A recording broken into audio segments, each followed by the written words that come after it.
Hi friends, good morning. ఈరోజు మీకు ఎంతో రుచికరమైన పిండి వంట పిండి జీడీలు. ఇవి మన అమ్మమ్మలు మనకి చేసి పెట్టినవి. ఇవి చూడండి ఎంత బాగున్నాయో, గోల్డెన్ కలర్లో. ఇవి చేసుకోవడం కూడా చాలా ఈజీ. కావాల్సినవి చెప్తున్నాను.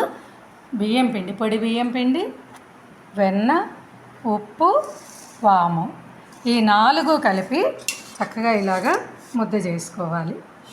ముద్ద చేసుకొని వీటిని మనం చిన్ని ఉండలు చేసి కొద్దిగా ప్రెస్ చేయాలన్నమాట లోపలికి. ఇగో చూసారు, ఇలాగా ప్రెస్ చేసి వీటిని నూనెలో మీడియంలో పెట్టుకొని నూనె వేయించుకొని తీసుకోవాలి. మనకి ఇగో చూసారు, ఇంత చక్కని పిండి జీడీలు రెడీ అవుతాయి. పిల్లలు పెద్దలు అందరూ కూడా ఎంతో ఇష్టంగా కరకరలాడే పిండి జీడీలు రెడీ.